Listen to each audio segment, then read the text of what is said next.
नमस्कार दोस्तों, मैं संदीप भाटिया आप सभी का स्वागत करता हूं मेरे YouTube चैनल पर फार्मा मार्केटिंग गाइड। दोस्तों, मैंने अपने पिछले 3 वीडियोस में बात की एलिजिबिलिटी के ऊपर और right age for starting career in pharma and sales and marketing. दोस्तों, आज की वीडियो में मैं आपको बताऊंगा कि किस तरह आपको कंपनी का सिलेक्शन करना है और वो कौन सी कंपनियां हैं जहां पर आप अपना कैरियर शुरू कर सकते हैं। दोस्तों, अगर अभी तक आपने मेरे चैनल को सब्सक्राइब नहीं किया है और बेल आइकन नहीं दबाया है तो तुरंत इस काम को जल्दी से ख़त्म कर लें ताकि आपको इस तरह के नए नए वीडियोस और नई नई जानकारी मैं रोज़ शेयर कर सकूं। दोस्तों, जब भी कोई बच्चा ग्रेजुएशन कंप्लीट करता है, बी फार्मेसी करता है, डी फार्मेसी करता है या साइंस ग्रेजुएशन से अपना ग्रेजुएशन कंप्लीट करता है, तो जब वो फील्ड में आना चाहता है तो उसकी एक इच्छा होती है कि मेरे को बड़ी कंपनी हायर कर ले और मैं बड़ी कंपनी में अपना कैरियर स्टार्ट कर सकूँ। ये अप्रोच ठीक भी है और ऐसा करना भी चाहिए और ये होता भी है।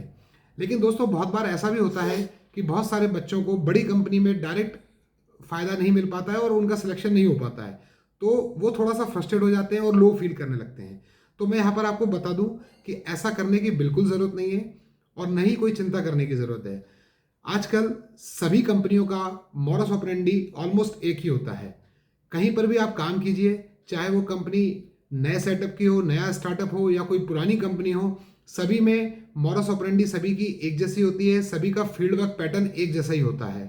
तो मैं यहाँ पर आपको ये गाइड करना चाहता हूँ कि अगर आपको मान लीजिए किसी बड़ी कंपनी में मौका नहीं मिल रहा है और आप चाहते हैं कि आप अपना कैरियर शुरू करना चाहते हैं, तो जब भी आप इंटरव्यू के लिए अपीयर करें, आप ये ना देखें कि कंपनी का प्रोफाइल क्या है, कंपनी छोटी है, कंपनी बड़ी है, नया स्टार्टअप है, जो भी है, आप तुरंत अपना जॉब को पहले आप सिक्योर कीजिए और उसके बाद आप फील्ड में काम करना शुरू कीजिए। जैसे जैसे आप फील्ड में काम करेंगे आपको एक्सपीरियंस होगा, बड़ी कंपनियों की नज़र भी आप पर पड़ेगी और बड़ी कंपनियों से भी आपको जॉब ऑफर होंगे। मैंने ऐसे अपने कैरियर में बहुत सारे बच्चे देखे हैं जिन्होंने छोटी कंपनी से कैरियर शुरू किया और फिर वो जब उन्होंने मेहनत की, साल 2 साल उस कंपनी में सीखा, चीज़ों को समझा, तब उनको बड़ी कंपनी ने हायर किया और उसके बाद उन्होंने as a medical representative career शुरू करने के बाद फिर एज ए एरिया मैनेजर शुरू किया, प्रमोट हुए, फिर रीजनल मैनेजर प्रमोट हुए, फिर जोनल मैनेजर प्रमोट हुए और वो हायर पोजीशन तक गए। तो ये मिथ बिल्कुल गलत है कि हम बड़ी कंपनी में ही काम शुरू करेंगे तभी आपका कैरियर बनेगा, ऐसा नहीं है। देखिए, जब आप ग्रेजुएशन करके निकलते हैं तो आप होते हैं फ्रेशर और फ्रेशर को पहले सीखना होता है कि हम फील्ड में काम कैसे होता है, कैसे डॉक्टरों से मिला जाता है, कैसे रिटेलर्स से मिला जाता है, कैसे डिस्ट्रीब्यूटर से मिला जाता है। अगर आप ये चीज़ें नहीं सीखेंगे तो मैं आपको बता देता हूँ, आप कंपनी बड़ी हो या कहीं पर भी हो, आप सक्सेस नहीं हो पाएंगे। तो कंपनी के सिलेक्शन के टाइम पर आपको दिमाग में बिल्कुल ये नहीं रखना है कि आज कंपनी ये मेरे को ऑफर कर रही है, इस कंपनी का प्रोफाइल तो बहुत लो है, इस कंपनी को कोई नहीं जानता है। तो वो आप दिमाग से निकाल दीजिए। आपका केवल एक ही ऑब्जेक्टिव होना चाहिए कि मुझे कैसे भी करके फील्ड में काम शुरू करना है।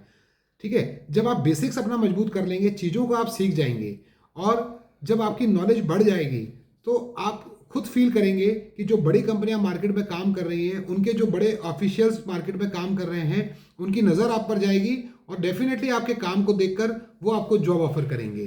तो आप सभी से मेरा यही सजेशन है, आप सभी को मेरा यही सजेशन है कि बिल्कुल भी इस बात को दिमाग से निकाल दीजिए कि बड़ी कंपनी में से ही कैरियर शुरू करने पर आप बड़ी हाइट्स को छू सकते हैं। ऐसा कुछ भी नहीं है।